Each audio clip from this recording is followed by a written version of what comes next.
ছেলে দুষ্টুমি করছিল তাই রাগের মাথায় খুন। সোনারপুরের এই ঘটনায় চাঞ্চল্যকর স্বীকারোক্তি মায়ের। নরেন্দ্রপুরের খেয়াদহে 8 বছরের ছেলেকে খুন, ফাঁস লাগিয়ে ছেলেকে খুন করে থানায় গিয়ে আত্মসমর্পণ করলেন মা। আর তারপর তাকে যখন জিজ্ঞাসা করা হয় যে কি কারণে সে এই ভয়ঙ্কর ঘটনা ঘটিয়েছে, তখন তার বক্তব্য ছেলে দুষ্টুমি করছিল তাই রাগের মাথায় তিনি ছেলেকে খুন করেছেন। তথাগত চক্রবর্তী রয়েছেন টেলিফোন লাইনে। তথাগত, কি ঘটনা যে একজন মা তার ছেলেকে খুন করে দিয়েছে এবং সে থানায় গিয়ে তার স্বীকারোক্তিও দিচ্ছে যে রাগের মাথায় বিরক্ত করছিল বলে খুন করে দিয়েছে?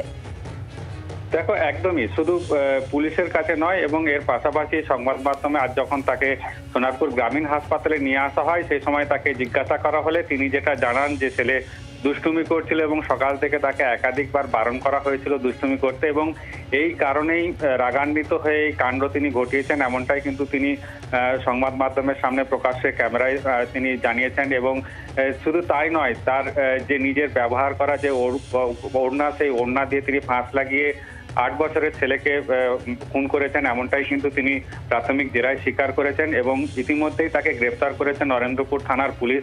আজ তাকে বারুইপুর মহকুমা আদালতে পেশ করা হবে এবং তাকে নিজেদের হেফাজতে নিয়ে আরো জিজ্ঞাসাবাদ করবে, এমনটাই কিন্তু নরেন্দ্রপুর থানার পুলিশ সূত্রে জানা গিয়েছে। অন্যদিকে ইতিমধ্যেই মৃত যে ছেলে তার দেহ ইতিমধ্যে উদ্ধার করা হয়েছে এবং তা ময়নাতদন্তের জন্য পাঠানো হয়েছে। আজকে তার ময়নাতদন্ত হবে, এমনটাই কিন্তু নরেন্দ্রপুর থানার পুলিশ সূত্রে জানা গিয়েছে এবং এই ঘটনায় পরিবারের পক্ষ থেকে যে অভিযোগ দায়ের করা হয়েছে সেই অভিযোগের ভিত্তিতেই ঘটনার তদন্ত শুরু হয়েছে।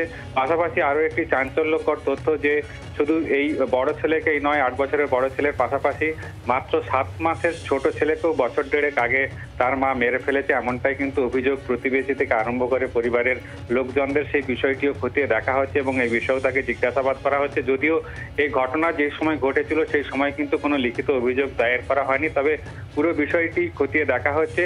কি কারণে তিনি এই ঘটনা ঘটালেন সেই বিষয়টি পুলিশ তদন্ত করে দেখছে, এমনটাই কিন্তু পুলিশ সূত্রে জানা গিয়েছে। কি বলছে পরিবারের সদস্যরা? তথাগত এমন একটা গুরুতর অভিযোগের আগেও হয়েছিল, যেটা তুমি বলছিলে যে দাবি করা হচ্ছে পাড়া প্রতিবেশী, তারা বলছে এর আগেও এরকম একটা গুরুতর অভিযোগ, যদিও লিখিত অভিযোগ দায়ের হয়নি। এমন একটা ঘটনা এবার সামনে আসছে যেখানে মা তার ছেলেকে খুন করে দিচ্ছে সামান্য একটা কারণে এবং সে গিয়ে থানায় আত্মসমর্পণও করছে। পরিবারের বাকি লোকজন কি বলছেন তারা?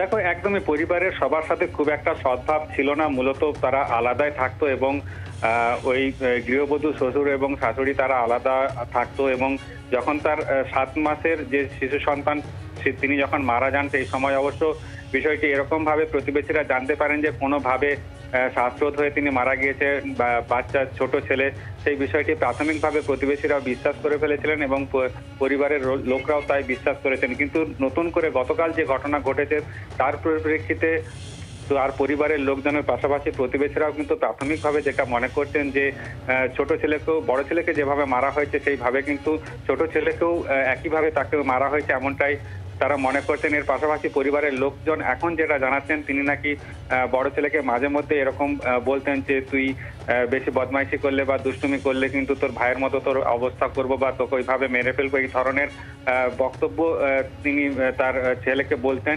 এটা কিন্তু পরিবার সূত্রে জানা গেছে। এই ধরনের একাধিক তথ্য ইতিমধ্যেই পুলিশের কাছে এসেছে, সেই সমস্ত তথ্য পুলিশ খতিয়ে দেখছে এবং তাকে জিজ্ঞাসাবাদ করা হচ্ছে এবং তাকে আজ আদালতে তোলা হলে নিজেদের হেফাজতে নিয়ে তাকে আরো বেশি করে জিজ্ঞাসাবাদ করা হবে, এমনটাই কিন্তু পুলিশ সূত্রে খবর। যে কি কারণে তিনি এই ঘটনা ঘটালেন সেই বিষয়টি তদন্ত করে দেখা হচ্ছে বলে জানিয়েছেন নরেন্দ্রপুর থানার পুলিশ আধিকারিকরা। বাংলার আওয়াজ, বাঙালির আবেগ, জি 24 ঘন্টা।